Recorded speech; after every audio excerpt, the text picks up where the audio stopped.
بر صغیر پاک و ہند میں انگریزوں کی آمد سے جمہوریت کا تعارف ہوا۔ اب اس کے بعد ایک اور حوالہ سنیں، یہ اسی میں لکھا ہے جو ہماری انٹرنیشنل یونیورسٹی سے شائع ہوا ہے۔ اس میں لکھا ہے جمہوریت کی اصطلاح مغربی افکار و علوم کی اشاعت کے بعد عام ہوئی، اس سے پہلے اس کا کہیں وجود ہی نہیں تھا۔ اور اس میں یہ بات لکھی ہے کہ یہ اصطلاح کس نے استعمال کی ہے، میں آپ سے سوال کر رہا ہوں، بتاؤ کس نے اصطلاح استعمال کی ہے؟ علامہ شبلی نعمانی، علامہ اقبال اور مولانا ابوالکلام آزاد، یہ وہ اولین لوگ ہیں جنہوں نے لفظ جمہوریت کی اصطلاح اسلام کے سیاسی نظام کے لیے، نظام خلافت کے لیے بطور اصطلاح کے استعمال کی ہے۔ اس سے پہلے اگر ہمارے اسلامی لٹریچر میں کہیں جمہوریت کی اصطلاح استعمال ہوئی ہے تو مجھے لا کر دکھائیں کسی کتاب سے بھی۔ پھر اس کے بعد آپ نے مزید یہ کہا کہ خلفائے راشدین کا انتخاب جمہوری طریقہ ہے، آپ نے حضرت عمر کے بارے میں کہا۔ میں آج سب دیوبندیوں کے حوالے پیش کر رہا ہوں، میں نے کسی غیر دیوبندی کا حوالہ ابھی تک پیش نہیں کیا، میں اپنے اکابر کے حوالے پیش کر رہا ہوں۔ میں آج ثابت کر کے جاؤں گا کہ پاکستان کے تمام جمہوری مولوی، ان کا دیوبند مسلک سے کوئی تعلق نہیں، وہ دیوبند کے افکار اور نظریات کے باغی لوگ ہیں۔ یہ میرے ہاتھ میں کتاب ہے محقق العصر حضرت مولانا مفتی محمد عاشق الہی مہاجر مدنی۔ کس کو ان کی علمیت میں شبہ ہو سکتا ہے؟ کس کو ان کی علمیت میں شک ہو سکتا ہے؟ یہ کیا لکھتے ہیں اپنی تفسیر انوار البیان میں؟ یہ تو سب جانتے ہیں حضرت ابو بکر، عمر، عثمان و علی خلفائے راشدین تھے۔ ان حضرات کو منتخب کرتے وقت کوئی بالغ رائے دہندگی کی بنیاد پر انتخاب نہیں ہوا، نہ پورے ملک سے ووٹ لیے گئے۔ پھر آگے چل کے لکھتے ہیں یہ چاروں خلفاء کا انتخاب تھا، ان میں کبھی بھی پورے ملک میں الیکشن نہیں ہوا، بلکہ پورے صحابہ بھی شریک نہیں ہوئے، نہ پورا مدینہ شریک ہوا، چند افراد نے منتخب کر لیا، سب نے مان لیا۔ آپ نے کہا حضرت عثمان کا انتخاب جمہوری طریقہ کار سے ہوا ہے۔ میں کہتا ہوں، میں چیلنج دے کے یہ بات کہتا ہوں، اگر تم آپ ثابت کر دیں کہ چھوڑیے باقی سارے اسلامی حدود کو، کیونکہ حضرت عمر کے زمانے میں 22 لاکھ مربع میل زمین پر اسلام پھیل چکا تھا، مسلمان شرق و غرب میں پھیل چکے تھے، ایک مدینہ کے سب مسلمانوں سے ووٹ لی گئی ہو، آپ مجھے ایک حوالہ پیش کر دے، میں اپنی شکست اسی وقت لکھ کے دے دوں گا، ایک مدینے سے۔ سنیں چپ، ٹھیک ہے؟ یہ انہوں نے کہا کہ کوئی خلفائے راشدین کا انتخاب جمہوری طریقہ کار سے نہیں ہوا۔ اس کے علاوہ یہ میرے ہاتھ میں کتاب ہے فتاوی محمودیہ، مفتی محمود حسن گنگوہی، مفتی اعظم ہند، ان سے سوال کیا گیا کہ آپ یہ بتائیں کہ کیا ہمارے نبی صلی اللہ علیہ وسلم نے جمہوریت کو قائم کیا، اور کیا خلفائے اربعہ بھی اس جمہوریت پر چلے یا انہوں نے کچھ تغیر اور تبدل کیا؟ انہوں نے پہلے شاہ ولی اللہ کا حوالہ پیش کیا کہ محدث العصر اور امام الہند حضرت شاہ ولی اللہ محدث دہلوی نے جمہوریت کی تردید فرمائی۔ وہاں قوانین احکام کا مدار دلائل پر نہیں بلکہ کثرت پر ہے، یعنی کثرت رائے سے فیصلہ ہوتا ہے۔ آگے جا کے لکھتے ہیں خلفائے اربعہ حضور اکرم صلی اللہ علیہ وسلم کے نقش قدم پر چلنے والے تھے، انہوں نے اس کے خلاف کوئی دوسری رائے اختیار نہیں کی، کوئی جمہوریت کی رائے انہوں نے اختیار نہیں کی۔ یہ فتاوی محمودیہ مفتی محمود حسن گنگوہی کا۔ اور میں یہ بھی آپ ابھی پیش کروں، یہ میرے ہاتھ میں اسرار العروج ہے مختار الدین شاہ صاحب کا، جس کی ولایت میں کس کو شک ہے؟ انہوں نے کیا لکھا؟ انہوں نے کہا اسلام کو نقصان پہنچایا ہے جمہوری علماء نے پہنچایا ہے۔ یہ کیا لکھتے سنیے گا، پاکستان میں اسلام پسند مسلمانوں نے مغربی جمہوریت کی سیاست کو اختیار کیا، اس کے لیے برابر 50 برس تک بڑی بڑی قربانیاں دی، مگر اس کا نتیجہ یہ سامنے آیا کہ مغربی جمہوریت جس کی بنیاد ہی کفر تھی، عوام کی پسند کے قانون کی حکمرانی ہو، اس کفریہ نظام کو اسلام کا جز قرار دیا، اسلامی جمہوریت کی اصطلاح وضع کر لی اور اس کو دینی اہمیت حاصل ہو گئی۔ ہم نے اپنے ہاتھوں سے اس نظام کفر کو پھیلایا ہے، ہم نے اپنے ہاتھوں سے اس نظام کفر کو پھیلایا ہے۔ مزید نقصان یہ ہوا علماء اسلام خود مسلمان عوام کی نظروں سے گر گئے۔ اس الیکشن میں دیکھا نہیں ہے ان کو ذلیل کھجل خراب کر کے ان کو پارلیمنٹ سے دھکیلا گیا ہے، جیسے بکریوں کے ریوڑوں کو اٹھا کے باہر نکالا جاتا ہے۔ اب آپ اس کے بعد مزید سنیں، یہ سارے خارجی ہیں، یہ سارے تکفیری ہیں، یہ سارے گمراہ ہیں۔ یہ میرے ہاتھ میں مولانا یوسف لدھیانوی شہید کی کتاب ہے آپ کے مسائل اور ان کا حل، اس کو میں بعد میں پیش کروں گا کہ ان سے سوال ہی یہی کیا گیا اسلام میں جمہوریت میں۔ بعض وہ علماء پیش کر رہا ہوں جو پاکستان بننے کے بعد بھی یہاں پر موجود تھے۔ بہرحال میں اپنی اصل بات کی طرف پھر لوٹتا ہوں۔ آپ نے کہا جی آپ نے مان لیا جی، اپنی جیت کا فیصلہ تو آپ نے 1 منٹ میں کر دیا، یہی آپ کی شکست کی دلیل ہے کہ آپ نے اپنے جیت کے نعرے لگا دیے ہیں، ابھی بات ہی پوری نہیں ہوئی۔ آپ نے کہا آپ نے جمہور علماء کے جمہور کو مان لیا ہے۔ میں نے پہلے یہ بات کہی کہ جو فقہا کی اصطلاح جمہور ہے یا محدثین یا مفسرین کی، اس جمہور میں اور مروجہ جمہوریت میں ان دونوں کے درمیان، یعنی یہ دونوں متضاد راہیں ہیں، یہ دونوں آپس میں جمع نہیں ہو سکتی۔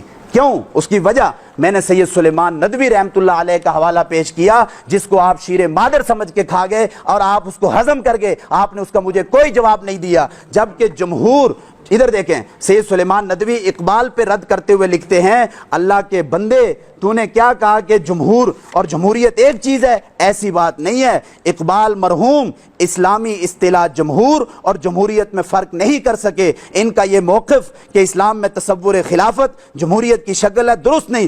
جمہوریت ایک خاص تہذیب و تاریخ کا ثمرہ ہے، اسے اسلامی تاریخ میں ڈھونڈنا معذرت خواہی ہے، اسے اسلامی تاریخ میں ڈھونڈنا۔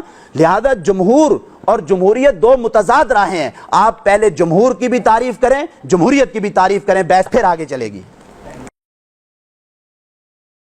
سب سے پہلے یہ کہ آپ کو میں نے کہا تھا کہ آپ نے چیلنج کیا ہے کہ میں جمہوریت کو ننگا شرک ثابت کروں گا، کفر ثابت کروں۔ جب آپ نے چیلنج کیا تو میں نے آپ کا چیلنج قبول کیا، تو طریقہ یہ کہ آپ نے آنا تھا پشاور، آپ نہ آئے۔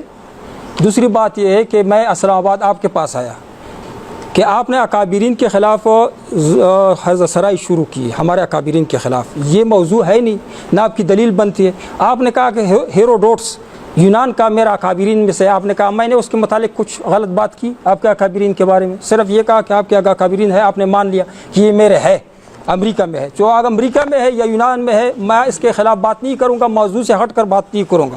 دوسری بات یہ کہ آپ نے کہا کہ واضعین کی جو تعریف ہے اس کا اعتبار ہے، اس پہ قرآن اور حدیث پیش کیجئے۔ کیا دلیل ہے کہ واضعین کی تعریف کا اعتبار ہے؟ اگر واضعین کی تعریف کا اعتبار ہے تو اہل لغت نے جتنے الفاظ وضع کیے اہل لغت نے، تو ان کا اعتبار ہوگا۔ اللہ تعالیٰ نے اس کو اعتبار نہیں دیا۔ زکوٰۃ اہل لغت نے کس لفظ کے لیے وضع کیا تھا؟ صلات اہل لغت نے کس لفظ معنی کے لیے وضع کیا تھا؟ کس آپ کو جانتے کہ نہیں؟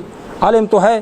زکوٰۃ، حج، باقی جتنی شرعی امور ہے یہ اہل لغت نے کسی اور معنی کے لیے وضع کیا تھا، اللہ تعالیٰ نے ان کے خلاف الگ معنی کے لیے وضع کیا۔ علم نحو کا الگ موضوع وہ ہے، تعریف ہے علم نحو میں، کلمہ یا منطق کا الگ الگ تعریفات ہے۔ آپ نے کہا کہ واضعین کی جو تعریف ہے اس کا اعتبار ہے، تو اس پہ آپ دلیل پیش کیجئے اور اس کا بھی جواب دیجئے کہ اللہ تعالیٰ نے اس کا اعتبار کیوں نہیں کیا۔ باقی جتنے وہ فنون ہے انہوں نے اس کا اعتبار کیوں نہیں کیا۔ میں کہتا ہوں کہ تعریف اہل لغت یا واضعین کی کا اعتبار نہیں، بلکہ اصطلاح میں لوگوں کا عرف میں جو عاملین ہے اس کا اعتبار ہوتا ہے۔ نماز ہم پڑھتے صلات، تو اسلام نے صلات کے لیے جو تعریف وضع کی ہے اس کا اعتبار ہے۔ یہ اگر کوئی اٹھ کر کہے منکرین نماز والے کہ میں تو اہل لغت کا وہ کرتا ہوں، اعتبار کرتا ہوں، صلات کا مطلب ہے کہ تحریک الصلاوین، بس تحریک الصلاوین کر کے تھوڑا سا ڈانس کر کے کہے کہ میں نے تو لغوی جو معنی ہے واضعین نے جو صلات جس معنی کے لیے وضع کی ہے اس طرح میں نے نماز پڑھا، ہم کہیں گے کہ نہیں، شرعی تعریف کا اعتبار ہے۔ لہٰذا جمہوریت میں جو لوگ عاملین ہیں، عمل کرتے ہیں، جو ہمارا اکابرین ہے، جنہوں نے پاکستان کے لیے آئین وضع کیا، جو پاکستان کے لیے یہ جمہوریت جو طریقہ کار وضع کیا اکابرین، ان کی تعریف کا اعتبار ہے، کیونکہ عاملین کے وہ جو تعریف ہے اس کا اعتبار ہے۔ اس کا تعریف میں نے دکھایا کس سے؟ مولانا تقی عثمانی صاحب سے۔ آپ نے کہا کہ میں علماء کرام اکابرین کی تعریفات پیش کرتا ہوں، علماء دیوبند سے ہٹ کر نہیں جاتا ہوں۔ علماء دیوبند کے جو سرپرست ہے وفاق المدارس کے، آپ کہتے ہیں میں ان کی تعریف کو نہیں مانتا ہوں، تو کس طرح علماء دیوبند سے آپ کا تعلق ہے؟ اگر آپ کا تعلق ماماتیوں سے ہے تو ماماتیوں کا جو بڑا ہے صاحب اس سے دکھا سکتا ہوں کہ انہوں نے جمہوریت کو مباح کہا ہے کہ ایک مباح عمل ہے۔ اگر کوئی اسلام کے لیے کرتا ہے تو اسلام ہے، اگر کوئی اس پہ کفر کے لیے کرتا ہے تو یہ کفر ہے۔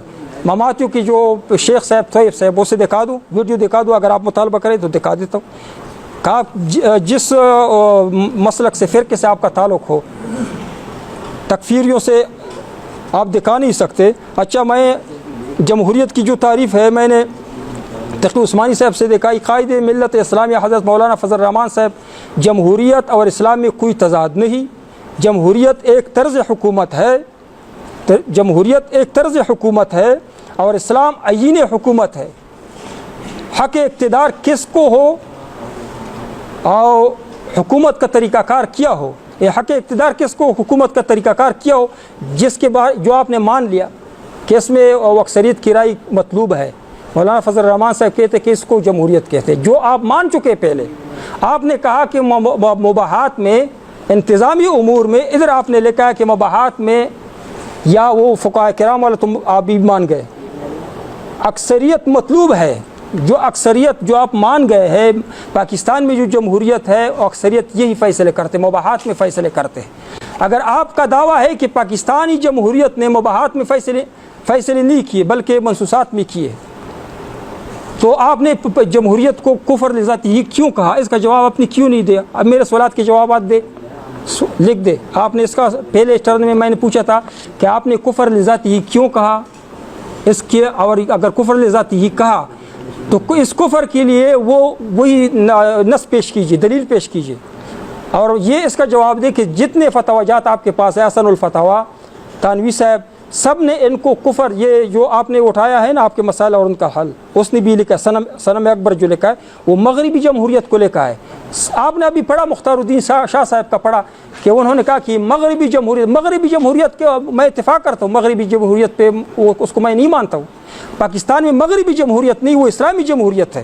اور کون سا اسلامی جمہوریت ہے؟ دکھاؤ وہ کتاب جو حضرت عمر رضی اللہ جو لکھا تھا مفتی شفیع صاحب نے، حضرت مولانا ادریس قندیلی نہ مفتی شفیع صاحب نے، حضرت مفتی شفیع صاحب نے اسلام ہی کو حقیقی جمہوریت کی بنیاد ڈالنے والا قرار دیا ہے۔ چنانچہ وہ فرماتے، ابن کثیر نے فرمایا ہے کہ مہمات مملکت میں مشورہ لینا واجب ہے۔ یہ مباحات میں، انتظامی امور میں ہے۔ پاکستان کی جو جمہوریت ہے، علماء کرام نے اس کو وضع کیا، علماء کرام اکابرین، مفتی شفیع صاحب اور ان کے ساتھ جو ساتھی، انہوں نے جمہوریت کی بنیاد رکھی ہے۔ وہ یہاں جمہوریت نے جو بھی فیصلے کیے ہیں، پاکستان میں جمہوریت نے جو بھی فیصلے کیے ہیں وہ یہاں پہ لکھا ہوا ہے آئین پاکستان، یعنی جمہور جو فیصلہ کرے نا وہ ادھر آ جاتا ہے اس کتاب میں، یعنی پاکستان کے اندر درج ہوتا ہے۔ تو آپ کو میں یہ کتاب دے رہا ہوں، جمہوریت کا وہ فیصلہ دکھا دے کہ انہوں نے کفر کیا ہے، یا اس میں میں دکھاتا ہوں کہ پاکستانی جمہوریت نے اسلام کے عین مطابق فیصلے کیے۔ انہوں نے پاکستانی جمہوریت نے یہ 22 دفعات اسلامی 1973 کے 22 دفعات اسلامی مملکت کے دستور میں حسب ذیل اصول کی تصریح، حاکم تشریع و تکوین حیثیت سے اللہ رب العالمین ہے۔ جو آپ مغربی جمہوریت کفر ثابت کر رہے ہیں وہ اس وجہ سے کہ حکمیت اعلیٰ وہاں پہ اللہ تعالیٰ کے لیے نہیں ہے، وہ جمہور کے لیے ہے، اور پاکستان کی جو جمہوریت ہے اس میں حکمیت اعلیٰ رب العالمین کے لیے ہے، وہ علت موجود نہیں ہے۔ آپ لوگ کفر لذاتی ہی کہتے ہیں، اس کا جواب دے کہ کیوں کہتے، کس نے کہا ہے، اور اس کے لیے دلیل چاہیے۔ آگے تو آپ اس میں علل ذکر کر رہے کہتے کہ میں اس کو کفر لذاتی ہی کہتے اور نص پیش نہیں کر رہے، اور دلائل تو آپ علت والی پیش کر رہے، دلائل اس کا جواب دے۔ باقی پاکستان ملک کا قانون کتاب و سنت پر مبنی ہوگا، دوسرا دفعہ، اور کوئی ایسا قانون نہ بنایا جا سکے گا، نہ کوئی ایسا انتظامی حکم دیا جا سکے جو کتاب و سنت کے خلاف ہے۔ یہ پاکستانی جمہوریت نے اسلامی فیصلے کیے ہیں یا کفری فیصلے کیے؟ میں کہتا ہوں کہ وہ علت دیکھا پاکستانی جمہوریت نے، جو کفر والا علت دیکھا کہ پاکستانی جمہوریت نے وہ کفر والے فیصلے کیے، اور اس کتاب سے دیکھا، وہ کتاب اگر آپ کے پاس نہیں تو میں دے دوں گا، ہاں اس سے مجھے دکھا دے کہ پاکستانی جمہوریت نے یہ فیصلے کیے۔ آگے میں بتا دیتا ہوں۔ آپ نے کہا کہ یہ دکھا مفتی شفیع صاحب سے کہ اس کے واضعین علماء کرام ہے، میں پاکستانی جمہوریت پہ بات کرتا ہوں، آپ مغربی جمہوریت کی بات کرتے ہیں۔ آئندہ کے لیے مغربی کا جو نام ہو نا وہ جمہوریت پہ بات نہ کریں، اس کے ساتھ میرا اتفاق ہے، لکھ کر دیتا ہوں۔ مغربی جمہوریت کے بارے میں علماء کرام نے جتنے فتاوی جات میں، تانوی صاحب تو پاکستان بننے سے پہلے گزر گئے تھے نا، مغربی جمہوریت کے بارے میں مختار الدین شاہ صاحب نے لکھا ہے، جو کچھ لکھا ہے میں ان کو مانتا ہوں کہ ٹھیک نہیں مغربی جمہوریت، اس پہ میں بات نہیں کرنا چاہتا ہوں۔ باقی پاکستان کی جمہوریت میں جہاں لکھا ہو کہ مغربی جمہوریت کے خلاف کون سی جمہوریت ہے، پاکستانی جمہوریت، وہ دکھا دے کہ پاکستانی جمہوریت میں حکمیت اعلیٰ اللہ کو حاصل نہیں ہے، انہوں نے یہ کفری فیصلہ کیا ہے، یہ فیصلہ کیا ہے، یہ دکھا دو۔ ہاں اس کا جواب دے، اس کا جواب دے، اقلیت ہو یا جمہوریت ہو، قرآن و حدیث، اقلیت ہو یا جمہوریت ہو، اگر قرآن و حدیث کے مطابق، ایک دفعہ تو آپ نے لکھ کر دیا ہے، قرآن و حدیث کے مطابق حکم دے، فیصلہ کرے، تو آپ مانتے کہ یا اس کو بھی کفر کہتے ہیں؟ اگر قرآن و حدیث کے مطابق جمہوری انتظامی امور میں پاکستان کی جمہوریت انتظامی امور میں فیصلے کرے اور قرآن و حدیث کے تحت کرے، اس کے نیچے کرے، اللہ اور رسول کے خلاف، قانون کے خلاف نہ کرے، تو ایسی جمہوریت آپ اس کو کفر سمجھتے یا اس کو جائز سمجھتے، اسلام سمجھتے؟ اس کا جواب دے۔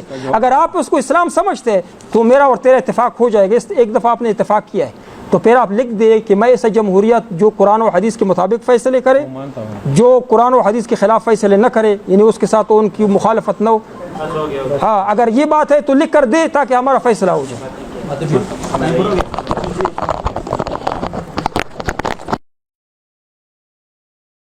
میں نے جو دعویٰ لکھا ہے کہ علی الاطلاق مروجہ ڈیموکریسی جمہوریت کفریہ شرکیہ نظام ہے، علی الاطلاق پاکستانی، ہندوستانی، بنگلہ دیشی، یورپین، دنیا جہان کی جہاں جمہوریت قائم ہے، میں کس بنیاد پر اس کو کفریہ کہہ رہا ہوں، شرکیہ کہہ رہا ہوں؟ وہ یہ بنیاد اور وجہ ہے کہ عوامی اکثریتی رائے کی بنیاد پر پارلیمنٹ کی 2/3 اکثریت منصوصات اور غیر منصوصات میں اپنے اختیارات کے مطابق قانون سازی کریں گے، جبکہ اسلام یہ کہتا ہے کہ منصوص جو مسائل ہیں جو اللہ تعالیٰ کی طرف سے اتار دیے گئے ہیں وہ جوں کہ توں نافذ ہوں گے، ان میں تو کسی کو قانون سازی کا کوئی اختیار حاصل ہی نہیں، جیسے شراب کی حرمت ہے، ٹھیک ہے، حد زنا ہے، وغیرہ وغیرہ، ٹھیک ہو گیا۔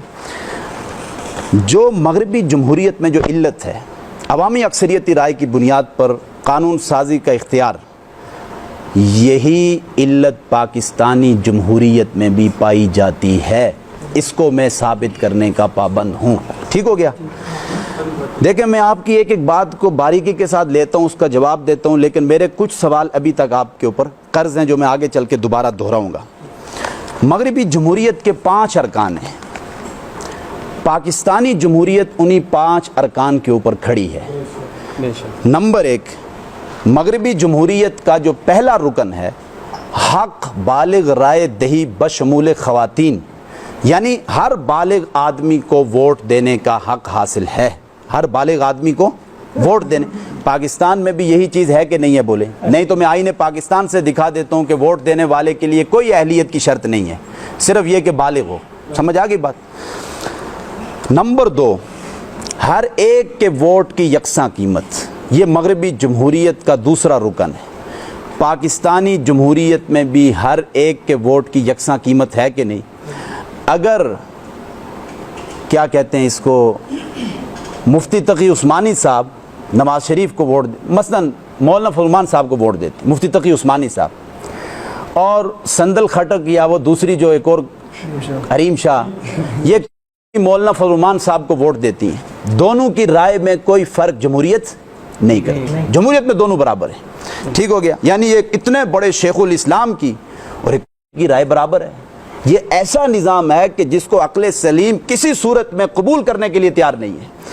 تیسرا رکن، ادھر میری طرف توجہ دے، تیسرا رکن مغربی جمہوریت کا کیا ہے؟ درخواست برائے نمائندگی۔ مفتی صاحب، درخواست برائے نمائندگی، کوئی ایم پی اے کی جا کے درخواست دے گا، کوئی ایم این اے کی درخواست، جبکہ اسلام اصولی طور پر طلب امارت کو ناپسند کرتا ہے، اصولی طور پر، اگرچہ اجازت ہے کسی کچھ استثنائی صورتیں ہیں، لیکن اصولی طور پر اسلام، جیسا کہ مفتی تقی عثمانی صاحب نے بھی اسلام، میں نے یہ کہا کہ درخواست برائے نمائندگی یہ مغربی جمہوریت کا تیسرا رکن ہے۔ ہماری جمہوریت میں بھی یہ چیز پائی جاتی ہے، ہاں، خود عہدہ طلب کرنا، جا کے طلب کرتے ہیں بھائی کیا کہتے ہیں اس کو، میں ایم پی اے بننا چاہتا ہوں، مجھے ایم این اے کا الیکشن لڑنے کی اجازت، درخواست دیتے ہیں جا کر، جبکہ اسلام طلب منصب کو پسند نہیں کرتا اصولی طور کے اوپر۔ نمبر 4، مغربی جمہوریت کا جو چوتھا رکن ہے، سیاسی پارٹیوں کا وجود، سیاسی پارٹیوں کا وجود، سیاسی پارٹیوں کے وجود کے بغیر جمہوریت چل ہی نہیں سکتی۔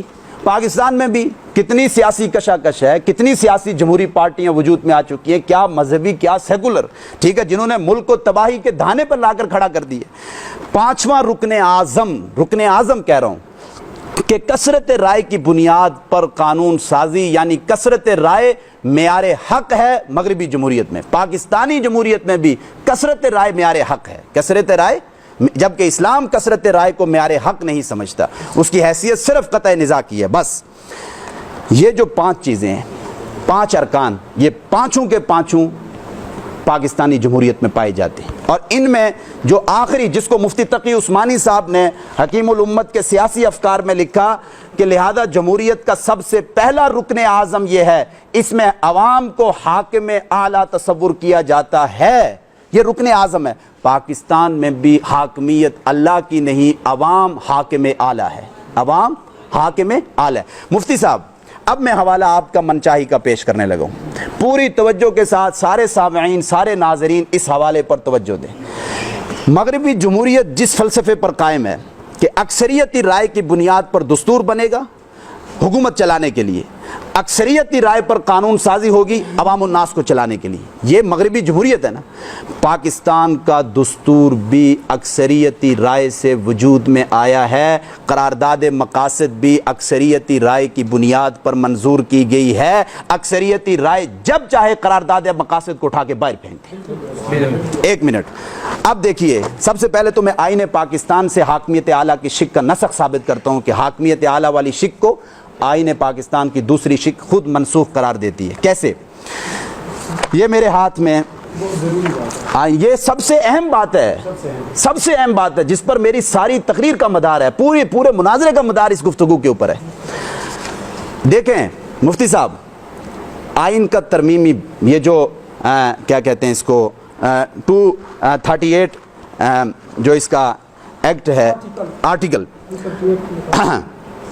اس میں لکھا ہے کہ اس حصے کے مطابق آئین کو پارلیمنٹ کے قانون کے ذریعے بدلا جا سکتے ہیں.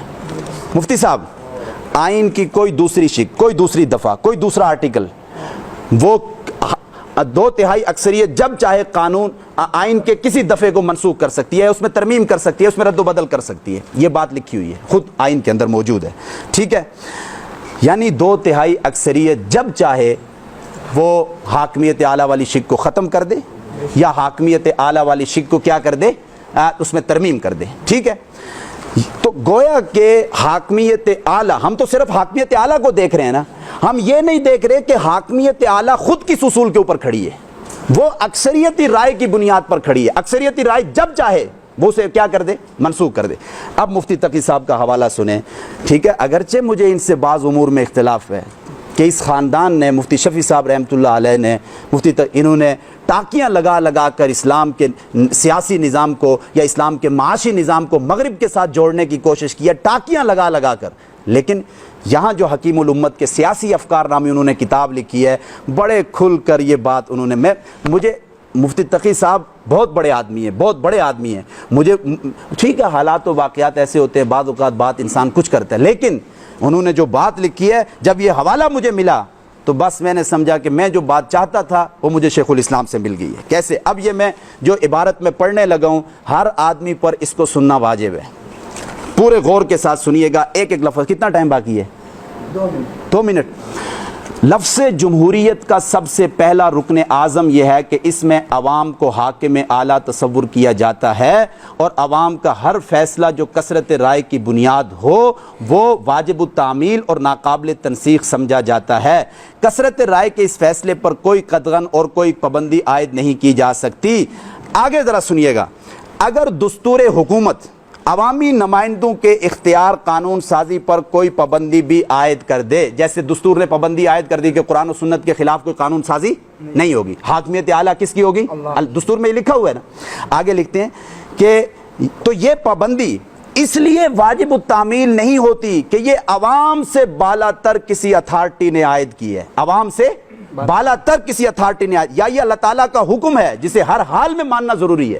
یعنی یہ جو حاکمیت اعلیٰ والی شک ہے، یہ جو اسلامی شکیں ہیں کہ قرآن و سنت کے خلاف قانون سازی نہیں ہوگی، یہ اللہ کا حکم سمجھ کر واجب التعمیل نہیں ہے، یہ عوام سے بالا تر کسی اتھارٹی کی سمجھ کر واجب التعمیل نہیں. آگے لکھتے ہیں بلکہ صرف اس لیے واجب التعمیل سمجھی جاتی ہیں یہ پابندیاں خود کثرت رائے نے عائد کی ہیں، کثرت رائے نے عائد کی ہیں. لہذا اگر کثرت رائے کسی وقت چاہے تو اسے منسوخ کر سکتی ہے، کثرت رائے کسی وقت چاہے تو اسے، یعنی آج پارلیمنٹ کی 2/3 اکثریت اس پر متفق ہو جائے نا کہ بھائی اس ایکٹ میں ترمیم، اس آرٹیکل میں ترمیم کر دو، تو 2/3 اکثریت کو یہ اختیار حاصل ہے. سنیں ایک منٹ.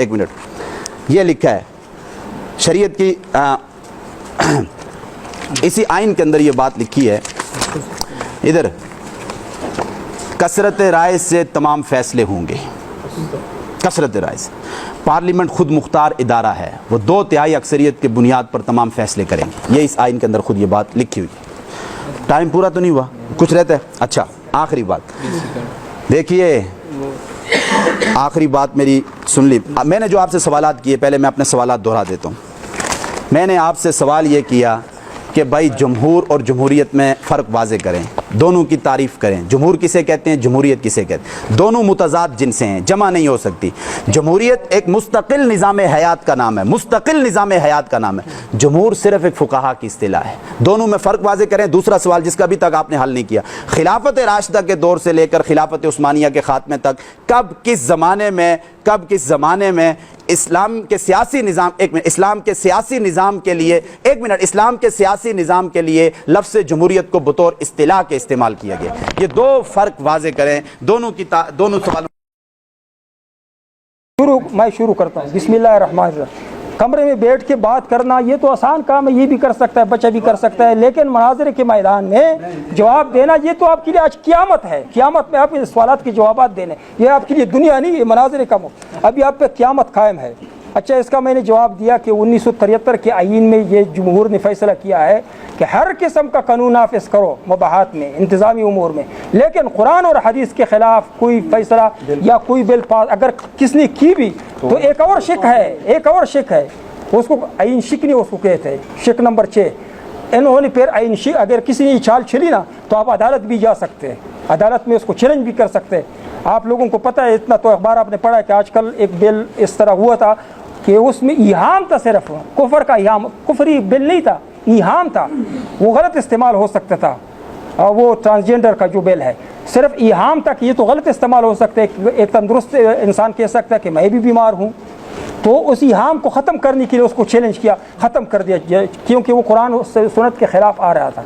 تو پاکستانی جمہوریت نے آج تک قرآن و سنت کے خلاف کوئی فیصلہ نہیں کیا. ابھی میں بتاتا ہوں کہ سود کے خلاف انہوں نے فیصلہ کیا کہ سود کو ختم کرو. 5 سال وہ اداروں نے کہا کہ ہمیں 5 سال دیجیے, پھر 5 سال دیے. ابھی پھر شرعی عدالت کے پاس گیا کہ یہ تو ان کے خلاف ورزی کر رہا ہے, تو انہوں نے کہا کہ ہم یکسر ختم نہیں کر سکتے. جس طرح کہ ہمارے تسلیمی والے کہتے ہیں کہ وہی نظام چل رہا ہے بینکوں کا, یکسر ہم ختم کریں گے اس نظام کو, تو یہ اقتصادی نظام کس طرح چلے گا؟ اس کے کچھ ٹائم چاہیے. تو انہوں نے ابھی بھی دوبارہ ٹائم, ایک دفعہ 5 سال مانگی, ابھی دوبارہ ٹائم مانگ. تو پاکستانی آئین نے, پاکستانی جمہوریت نے جتنے فیصلے کیے قرآن و حدیث کے مطابق کیے, قرآن و حدیث کے خلاف نہیں کیے. الحمدللہ علماء کرام نے ان لوگوں کا راستہ بند کیا ہے. آئندہ اگر کوئی ایسی جمہوریت آئی کہ وہ قرآن و حدیث کے خلاف فیصلے کریں گے تو یہ ان کے سامنے آئے گا, یہ ان کے سامنے ہے کہ آپ کو اختیار نہیں ہے. جمہوریت کو اختیار ہے کہ وہ فیصلے کرے, لیکن قرآن و حدیث کے خلاف کوئی فیصلہ نہیں کر سکتے. اچھا, آپ کے 5 باتیں آپ نے سب سے پہلے کہا, سب کو پتہ ہے, آپ نے کہا کہ یہ کفر لذاتی ہی ہے. لذاتی ہی کے لیے تو آپ کو نص چاہیے, قرآن سے آپ کے پاس نہیں ہے, یا متواتر حدیث چاہیے کہ اس میں کوئی اور احتمال نہ ہو. علماء کرام جانتے ہیں وہ لذاتی ہی کسی نے کہا نہیں ہے, آپ نے ادھر اعلان کیا ہے, لیکن آپ کے پاس دلیل نہیں. تو آپ آئے لغیر ہی پہ. یہ جو آپ نے علل پیش کی ہے, علل لغیر ہی میں ہوتا ہے. یہ علل اگر نہ نکل جائے تو وہ کفر اس سے نکل جاتا ہے. آپ نے پہلے کہا کہ ہر بالغ کو ووٹ کا حق ہے, یہ کفر ہے. اللہ نے حق دیا ہے. وَأَمْرُهُمْ شُورَىٰ بَيْنِهِمْ, سب سے مشورہ لو, یہ عام حکم دیا ہے. اس میں اللہ نے سب کو حکم دیا ہے. پاگل جتنی یہ انسان رہتے سب کو جتنے ہے وہ عام میں شامل ہوتے ہیں, تو اللہ تعالیٰ نے سب کو اختیار دیا ہے. آپ قرآن اور حدیث سے دکھا دے کہ فلاں فلاں رائے دے سکتا ہے اور فلاں فلاں رائے نہیں. اللہ نے کہا کہ سب رائے دے سکتے, سب کو حکم دیا ہے. آگے دوسرا کہا آپ نے دلیل, مودودی صاحب کا وہ اچھا, حضرت عبد الرحمن عثمان رضی اللہ کا جواب سن لیجئے. عثمان رضی اللہ کا جواب سن لیجئے. آپ نے کہا عثمان رضی اللہ کی جمہوریت اکثریت سے نہیں ہوئی تھی, وہ سن لیجئے. حضرت یہ کتاب ہے تاریخ ابن کثیر. اچھا, حضرت عبد الرحمن بن عوف رضی اللہ ان دونوں کے بارے میں لوگوں سے مشورہ کرنے لگا, اور لوگوں کے سرداروں کی رائے سے مسلمانوں اور کے سرداروں کی رائے متفرق اور مجتمع طور پر اکا دوکا اور اجتماعی رنگ میں پوشیدہ اور اعلانیہ طور پر اکٹھا کرنے, حتیٰ کہ آپ پردہ نشین عورتوں کے پردے میں بھی ان کے پاس گئے, اور مدرسہ کے لڑکوں اور مدینہ کے طرف آنے والوں سواروں اور بدوؤں سے بھی 3 دن اور رات مشورہ کیا. اور حضرت ان سب نے اور اکثر نے حضرت عثمان رضی اللہ کے بارے میں رائے دی. تو انہوں نے اعلان کیا کہ میرے طرف سے حضرت عثمان رضی اللہ تعالیٰ عنہ، یہ تاریخ ابن کثیر میں بھی لکھا ہے، تقی عثمانی صاحب نے اپنی کتاب میں لکھا ہے، ایک اور کتاب ہے وہاں لکھا ہے۔ اچھا یہ جو ایک اور حوالہ ہے یہ مودودی صاحب کا، اچھا آپ نے کہا کہ عورت اور مرد کی جو رائے ہے وہ برابر ہے، یہ فتاوی فریدیہ ہے۔ آپ کے اپنے آپ کو دیوبندی کہتے ہو، ہے نہیں، آپ جلد اول فریدیہ، مفتی اعظم پاکستان، مفتی اعظم پاکستان، مسلم شخصیت۔ اچھا لکھا ہے دشمنوں بھی نے مانا ہے۔ در حقیقت ایک شفاعت اور اظہار اعتماد ہے، ووٹ ایک شفاعت اور اظہار اعتماد ہے جس میں مذکر اور مؤنث کا کوئی فرق نہیں ہے۔ یہ فتویٰ سن ابھی وہ دکھاؤ جو وہ مفتی فرید صاحب، مودودی صاحب کا حوالہ ہے۔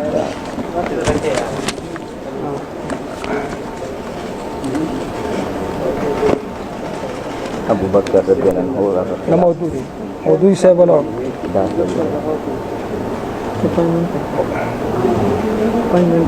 اچھا آپ نے کہا کہ اس میں طلب کرتے ہیں اس کو، یہ کفر ہے۔ یہ تو اللہ تعالیٰ نے قرآن میں کہا کہ یوسف علیہ السلام نے اپنے لیے عہدہ طلب کیا، انی لحفیظ علیم۔ اچھا ایک اور آیت ہے وَاجْعَلْ لِي مِن لَّدُنْكَ سُلْطَانًا نَصِيرًا، وَاجْعَلْ لِي، یہ دعا نبی علیہ، سن لیجئے قرآن پاک پڑھتا ہوں، قرآن پاک سن لیجئے۔ یہ پارہ ہے 15، یہاں پہ ہے وَمِنَ اللَّيْلِ فَتَهَجَّدْ بِهِ وَقُلْ رَبِّ أَدْخِلْنِي مُدْخَلَ صِدْقٍ وَأَخْرِجْنِي مُخْرَجَ صِدْقٍ وَاجْعَلْ لِي مِن لَّدُنْكَ سُلْطَانًا نَصِيرًا۔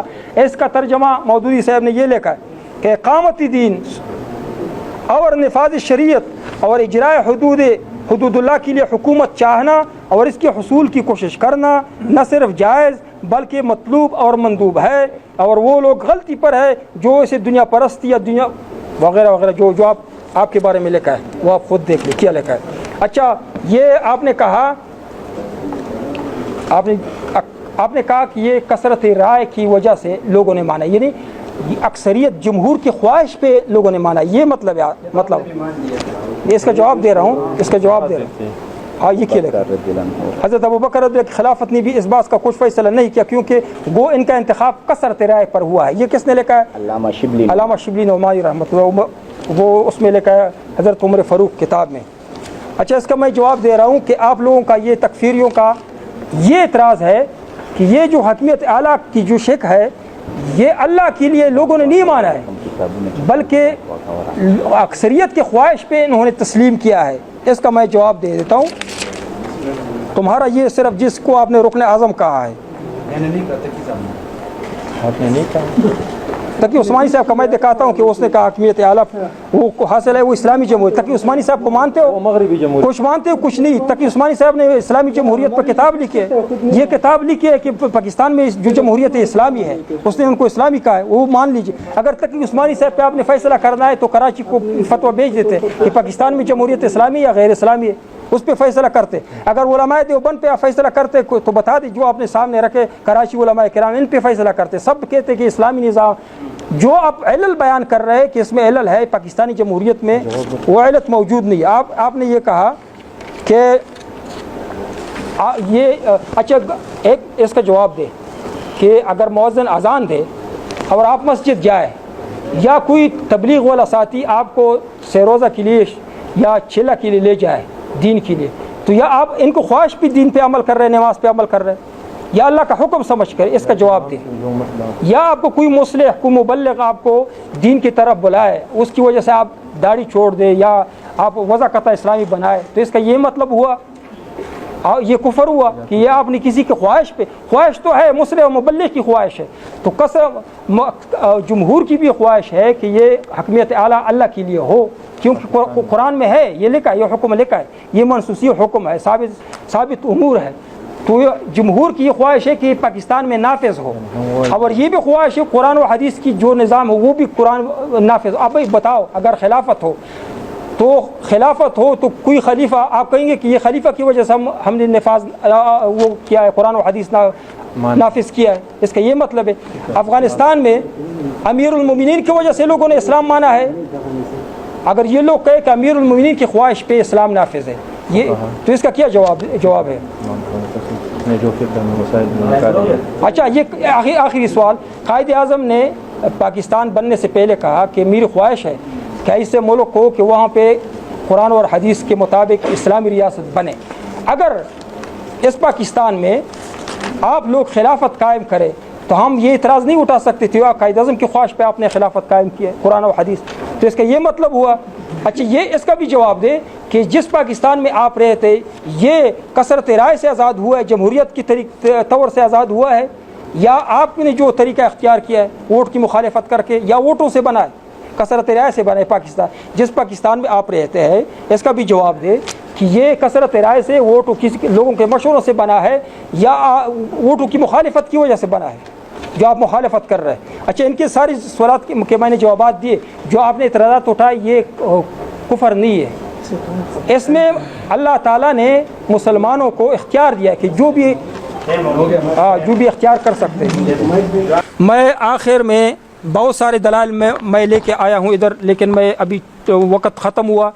قرآن پاک سے اور صحیح حدیث سے، نبی علیہ الصلوۃ والسلام کے طریقوں سے، جنگ احد کے بارے میں سب کتابوں میں لکھا ہے کہ نبی علیہ الصلوۃ والسلام نے کثرت رائے کی وجہ سے مدینہ سے باہر نکلے، کثرت رائے کی وجہ سے حضرت ابوبکر رضی اللہ خلیفہ بنے، کثرت رائے کی وجہ سے حضرت عثمان رضی اللہ خلیفہ بنے، کثرت رائے کی وجہ سے حضرت علی رضی اللہ خلیفہ بنے۔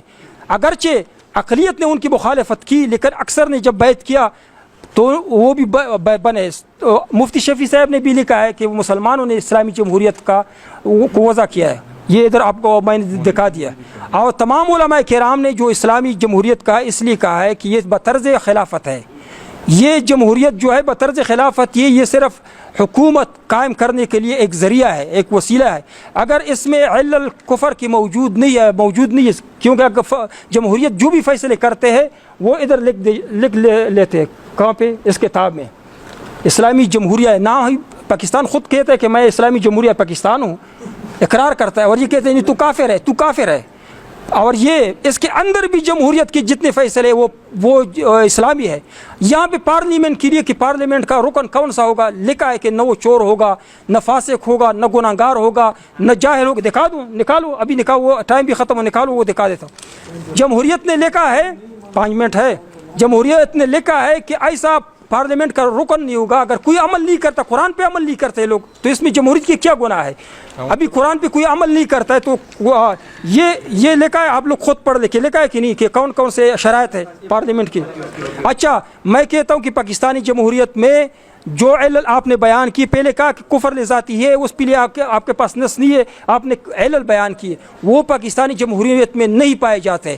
2 گھنٹے ٹائم میں آپ نے وہ علل نہیں دکھائے، وہ علت جو کفری علت ہے وہ نہ دکھا سکے کہ ادھر لے کے ہو کہ پاکستانی جمہوریت نے یہ کفر کیا، یہ کفر کا فیصلہ کیا ہے، وہ آپ 2 گھنٹوں میں نہ دکھا سکے۔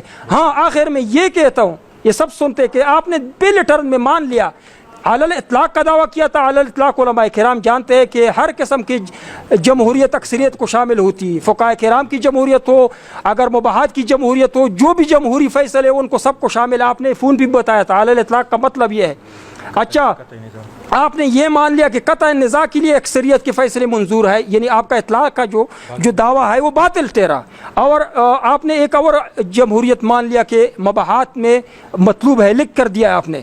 تو اصولی طور پر جس موضوع پہ مناظرہ ہو رہا تھا پھر دوسرے ٹرم پہ ہم جیت چکے تھے۔ اصول یہ تھے کہ ہم آپ کو لکھ دیتے کہ کوئی دوسرا دعویٰ لکھتے، اس دعویٰ پہ علل اطلاق کا دعویٰ جو ختم ہوا ٹول دلائل دنیا شوی، لیکن اس کے باوجود ہم نے آپ کو ٹائم دیا، 2 گھنٹے ٹائم دیا، اور آپ نے کچھ پیش نہیں کیا۔ کفری دلیل نہ آپ پیش کر سکتے، نہ آپ کے بڑے پیش کر سکتے۔ الحمدللہ ساری کتابیں ہم نے بھی پڑھے، جو اکابرین نے کہا پاکستانی جمہوریت اسلامی جمہوریت ہے، اس کو مان جاؤ، اللہ کے لیے مان جاؤ، اکابرین کی مخالفت نہ کرو، اکابرین کے پیچھے چلو، دنیا میں اللہ تعالیٰ کامیاب کرے گا، آخرت میں بھی کامیابی دے گا۔ سارے جانتے ہیں، مفتی صاحب سے میں پہلی ٹرم سے یہ سوال کر رہا ہوں کہ خلافت راشدہ کے دور سے لے کر خلافت عثمانیہ کے خاتمے تک کب کس زمانے میں مسلمانوں نے لفظ جمہوریت کو سیاسی نظام کے لیے بطور اصطلاح کے استعمال کیا؟ ابھی تک اس کا کوئی جواب آیا آپ مجھے بتائیں؟ نہیں ہے۔ پھر اس کے بعد میں نے دوسرا سوال مفتی صاحب سے یہ کیا، مفتی صاحب جمہور اور جمہوریت میں فرق واضح کریں۔ میرے نزدیک یہ دو متضاد راہیں ہیں۔ مفتی صاحب نے جمہور اور جمہوریت کی علیحدہ تعریف نہیں کی، جبکہ میں نے سید سلیمان ندوی کا حوالہ پیش کیا کہ جمہور اور جمہوریت دو علیحدہ راہیں ہیں، یہ ایک راہ نہیں ہے، اکابر دیوبند میں سے ہیں۔ اب اس کے بعد مفتی صاحب نے یہ کہا کہ دیکھو جی آج تک تو پارلیمنٹ میں قانون سازی کوئی قرآن و سنت کے خلاف ہوئی نہیں ہے۔